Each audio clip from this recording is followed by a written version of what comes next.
Thanks for coming to my session. I know this is the very last day of Identiverse, and many of you have prepared for your flight, and I very appreciate that you came to my session. So I hope that there will be some knowledge and experience you can learn from this talk, and you can bring back to your organizations. So the main topic of the talk today, I will focus on the lessons that we learned when we're working with our IAM clients. I will describe the dynamic happenings between our team and different partners in the company that we work with. Very short introduction about me. My name is Đức Lê from Bloomberg. I graduated a few years ago, then I joined Bloomberg right away. Currently, I lead a team called Authentication Platform, which provides single sign-on, or you can say authentication as a service for the others, teams for our business partners. Another main portion that we do is we provide a centralized, secure token services, so people can make API requests to our system. And the last thing is federation with the other IDPs within and outside of the company. The reason I describe it because the lesson I learned mostly around my experience with the providing authentication as a service for people. Here is the structure of my talk. I will briefly describe about Bloomberg Terminal, give you the context about the company, and then describe about the identity and access management at Bloomberg. And the main portion of the talk will be about, like I said, the challenges to deal with IAM clients, some solution that we apply, and then the lesson that we learn, and conclusion. Bloomberg Terminal from desktop to the web. So many of you know about Bloomberg, I guess, through Bloomberg TV, Bloomberg Magazine, or maybe Bloomberg himself. He used to be the mayor of New York City for 12 years. But at the very core, we are a technology company. We are a fintech company headquartered in New York City. We founded more than 40 years ago. On the right-hand side of the slide, you can see the main product that we sell. We call Bloomberg Terminal. We used to sell it as a whole package. If a customer use our service, they're going to have that dual monitors, very fancy and colorful keyboard you see there, and very important, the software allow them to tap in a vast amount of financial data. Right now we have about 350,000 subscribers in many countries, and we have about 33,000 employees worldwide, to serve our customers. Very fun fact about Bloomberg is we are a fintech company, but we have more reporters than New York Times, Washington Post, or Chicago Tribune combined. And again, this is a picture about Bloomberg Terminal. This is a very old version. The one on the previous slide is newer version. But because you can see that we are a company with a 40-year history, and our model in the past is to sell everything as a single package. It means that we do our hardware, we sell everything from the monitors to the PC to the keyboard, and the very important, the software running on it. However, nowadays, especially the last 10 years, especially after COVID, we're moving very, very quickly to provide our products via the web. And many reasons to improve user experience, to deliver the product quickly. So nowadays, if a user want to use Bloomberg Terminal on their personal MacBook, it's so doable. And we see the vast amount of demand for that after the COVID. Identity and access management at Bloomberg. I'm very proud to say that we are very early adopter of MFA. Early 2000s, we already include a fingerprint reader to our keyboard. So you can say that it's almost a mandatory from Bloomberg to our customer say, hey, we want to protect the data, your valuable assets. What we want you to do is using MFA, and that's what happened.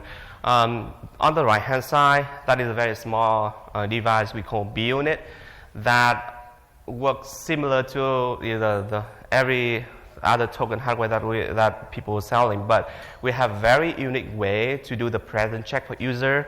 If you have used Bloomberg terminal, we have some flashing sequence on screen. User scanned it, and they will receive a token to log in our system. You want to learn more about those technology? Feel free to study on the internet or the link that I have there. The next thing I want to talk about is a comparison, not a comparison, but the equivalent evolution between the authentication and authorization protocol with the web technologies. Like 1990s, a very simple web page, HTML, and then at that time people think that basic auth, username, password is enough, right? But with the evolution of social media, web apps, we go to Web 2.0, and then we need to have more sophisticated federation, interoperation between different auth. So that's why we have SAML and OAuth coming in. In the last few years, we start talking about Web 3.0, like blockchain, NFT, semantic webs, and we all know that on the authentication authorization side, we make a lot of progress in order to provide more solution, more secure, and easy to use solution for the user in Web 3.0, like wallet, verifiable IDs, is still on the way. The reason I bring this in because Bloomberg also went through the same evolution, right? We have an application that also went through these 3 stages. So that's why the authorization service that we provide to our customer will pretty much have to be involved as well. So I just want to focus on about last 7-10 years of our team. I don't want to go too far in the past, but we grow very quickly. We first start with a very simple IDP that only provide the web authentication using SAMLs, and gradually we became a full-fledged IDP. We support many other authentication protocols. We do token services, very important nowadays for Web API Gateway and federation. Here is the IAM tech stack that I learned from the ID Pro. So our team focused on these 2 yellow oranges boxes, but in order to provide the unified user experience for the authentication and authorization, there's many other teams, our sister teams, do a lot of things like key management, identity management, auditing, all of those things. The one that I want to point out here is something very unique about authentication as a service is even we work as a service, we actually, the front gate where users see and start using the application. So it brings some challenges I will describe in the next few slides. Okay, so here's the main part. I will first start with this diagram. Probably everyone knows about this. When we talk about single sign-on, usually there are 3 parties involved into this.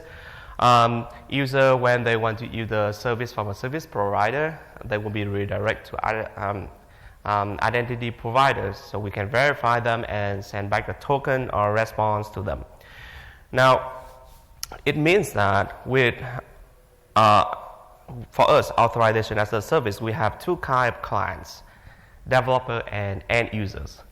And the thing is, when something happens, we will be the one to be blamed by both of those parties. That's me coming into the... Actually, let me do this first. So, like I said, we have a developer and clients. And also, as a nature of our company, my team serve both employees and customers. So that's why I have this table with 2 dimensions, and depends on the combination whether developer and employees. So there's different distinct features about that. For example, with a developer who was employees, they could be the application team, or they could be someone who want to bring a SaaS application from outside company to use the company. But we still have some employees who are really end user. All they need to do is just to log in, let's say to Workday, and do that stuff. On the customer side, I have to say that a big portion of our revenue coming in from data. We sell a lot of data. And then we have a lot of developers as a client. They want to tap in Bloomberg API and data. So we also serve that population. They have a knowledge about authorization, and usually what they want to do is have some automated tasks to be able to do some financial work. And very lastly, the customer who end user, they just want to log into Bloomberg Terminal or Bloomberg application to do their business work. Okay, so challenge number 1. So here is a screenshot that I have a few days ago. One of our colleagues pinged me and say, hey, there's something going on with that is BSSO, our system right now, because he cannot log in to the production website using by service. And we just simply respond is, there's no deployment right now. And after a few minutes, he say, oh yeah, it's on our end. So I think many of you who manage IDP have the same experience. For whatever things happen, they always think that it's something on the IDP. But I tell you, I have to say 95%, 99% of the time, that's not on the IDP side. That's on the user side. That is on the team, application team. You know what? Because if there's a problem with IDPs, that will be a huge problem. It will be known by everyone from security team, from the red team, from our team, and we're definitely working on it right away, rather than some user coming to us.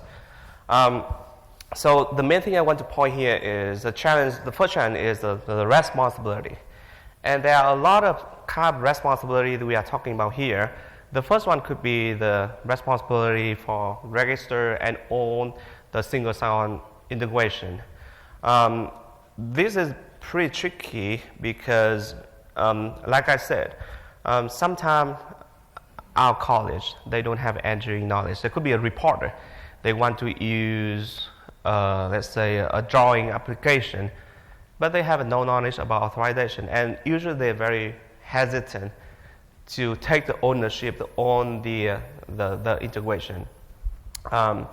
Another responsibility could be how to communicate with end user, because each of our end user, unlike Google, Facebook, each of our end user pay a lot of money for subscription, more than $30,000, I believe, per year. So that's why to communicate with them, it requires some professionals, and we have a dedicated team who has been training to work with our users. But sometimes some team don't know it and try to having us to be involved directly with end user, and that actually the responsibility that we don't want to take in. The other responsibility is who doing the basic troubleshooting, because many times user can just type the password wrong one time and they complain there's something with their account. And sometimes the problem could be something at the application side. They have a library upgrade. Now they cannot understand the response from IDP. These kind of very basic troubleshooting usually be delegated to us. But like I said, as a company, as a team, as a big company at Bloomberg, we manage thousands of integration. We have 500,000 users. We cannot go to every single case just like that. So what did we do? So we have to set up the right expectation for all the parties, especially the one who coming from within the Bloomberg. So that is part of our SOA service. We have a very clear here's our responsibility, here's your responsibility, and we call it, I think, a shared responsibility model. We want to have integration owners and developers to understand about authentication protocols, and they should be the one who read about the third-party documents. Like, let's say they want to integrate with, I don't know, Miro, a web drawing service.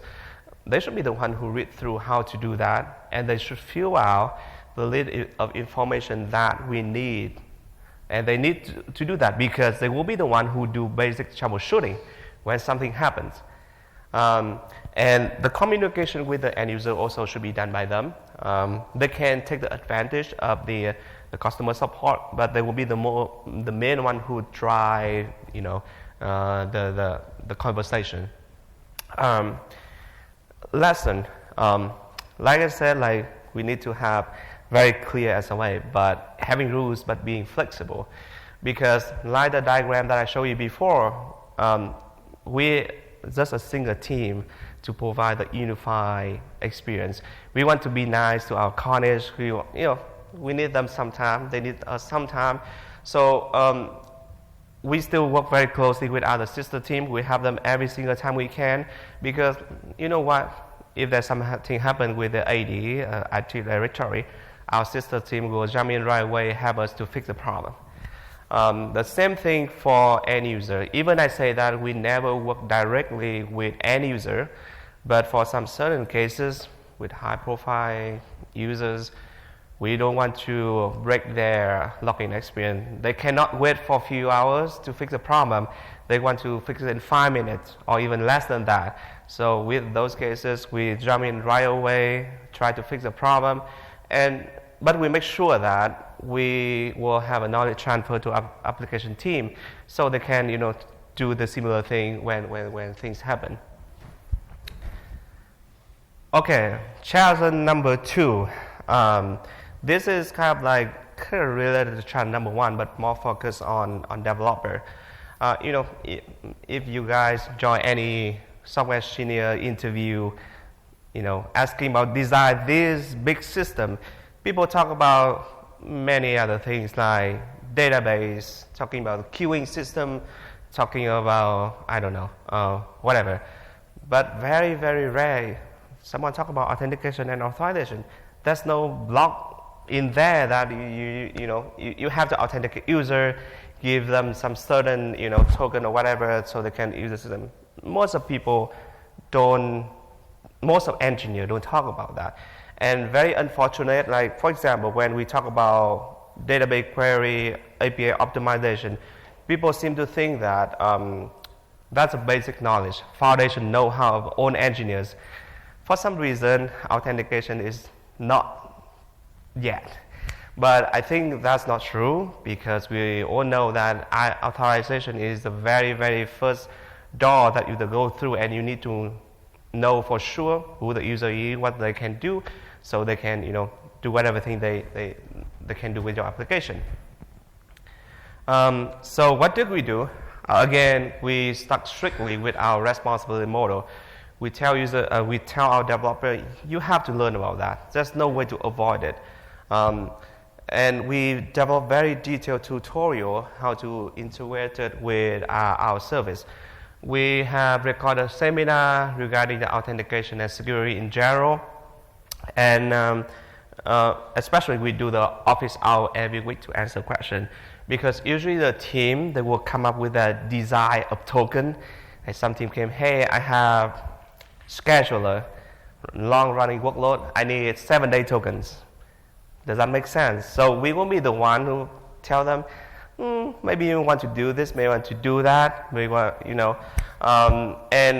think that's very, very important to have us as IDP team to leading the role for any IAM related initiative. And another lesson that we learned from here is that it's a difficult problem to, that is 40-year history. You cannot tell people to move on to a new technology in day one.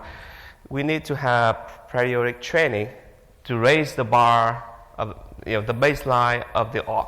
So gradually, people will start understanding what is the the minimum, the bare minimum security requirement they should have for their system. And a new hire, I love them because they're very fresh. They always want to learn new things. And I think for every org, having training about authentication is very important. We are trying to add a module to the new hire training so they can pick up and use that for their work. Okay, challenge number 3. This is kind of contradict with what happened, what I mentioned before, because I say that developer has to learn about authentication and authorization, but they should not learn too much. We should not because in the past, what happened is we thought, okay, we give them a lot of documents. Now we will give them a lot of options, and sometimes people will go for the option that is really simple and unsecure. For example, OAuth, right? When we start providing OAuth protocols, we allow users to select any grant type they can use. And people saying, RPC, wow, username and password, very simple, just set it out, and they get a token. And then, implicit. It's a bit more sophisticated, but we all know that, it have very huge security issue there. So, at first we try to provide those options, and we thought that people, when they select one option, they understand the consequence. But turns out it's not to be true. They will select the simple one and go with it. And I think the more option we give them, the difficult for us later on to manage, verify, or even asking them to upgrade to a better one. So, what did we do? We provide something called golden path for SSO integration, basically a decision tree. Let's say the first question could be, do you need SAML? If you don't really need SAML, go for OAuth. Or do you have a browser in your scenario? If you have browser, either your app running on a browser or that browser on the personal phone of the user. So based on this scenario, we will recommend user to use, let's say, OAuth and device auth code, for example. So if they can try to answer those basic questions about their system, and then we give them something called, like people said, is secure by default option. As long as they use it, that has been approved by our security reviewer. And I think that's something we try to tell them. Hey, one thing about Bloomberg, I guess any company doing this, that every application when go from dev to the production, it goes to very severe security review, and sometimes it takes, I don't know, month. And one thing I tell people, hey, if you go through this step, you use a pre-approved standard that have been reviewed by those people. You can make your progress to production much quicker. Okay, so another thing we did is we tried to provide a wrapper around the authentication protocol because many people struggling, let's say they want to use OAuth. There are 100, maybe not 1,000, but 100 different OAuth library out there. Which one is good, which one is bad, or like when something happens, some security patch needed, what should I do? So we try to provide a wrapper around that, and the good thing about it is it wraps many company-specific design into that, and you want to do that with your developer as well. Lastly, we want to avoid customization at own cost because it's a huge technical debt, and it will be very regret later on. Lesson. So some people say that if you don't write document, it means you don't understand it. But I think in our case, because we work in a standard world like authentication, stick with the IFC. We try to reduce the number of the document explain what is a JWT, what is how to verify signature. All of those things already documented in any IFC and any standard document out there. We just try to link them to there, and really I think it is much better than write your own documents. Okay, so challenge number 4, lastly, the last one. With a company with a huge history, the migration of legacy authentication system is challenged. Believe it or not, I think in the other talk, we have someone talk about user who only want the username and password. They're reluctant to use MFA. And there's a few reasons. They don't want to impact the user experience. Yeah, I understand that. And sometimes just because, the security requirement have a lower priority compared to other feature requests. Working as a team, we have to negotiate and try to work with many stakeholders with the different requirements. So I understand that some team, they don't have time yet, or maybe they don't have enough workforce to update their system. So what do? We usually involve other security teams into this situation, something like red team actually. They can poke out their system and say, hey, definitely this is not good, you want to upgrade it. And again, when it comes to the user identity, user accounts and data with a company in the finance area like Bloomberg, that is a huge issue. And the other security team for sure will be able to put a lot of pressure on that team. The second point I want to make in here is create the user demand for security features. So thanks for the industry, we're all moving on, in very same direction, asking for MFA. So user right now start feeling something go wrong if this company doesn't ask me for MFA. So a lot of customers starting having that question with those legacy system, and then we were able to create something we call user demand for those security features.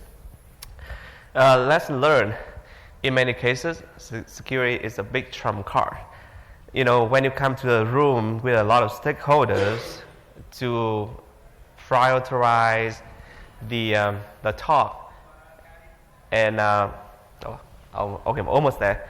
Then having security as your card is, I don't know, 95% you can win the talk. Okay, and lastly, the CISO is very good resource to tap in. They can tap in different teams to be able to make the application team to move on. Okay, conclusion: educating IAM clients is very important to make sure that the IDP team can move on. So here, this is a summary of what I mentioned. So if you have any questions, actually I think I run out of time. But yeah, that's the end of my talk. Thanks for your time. Thank you.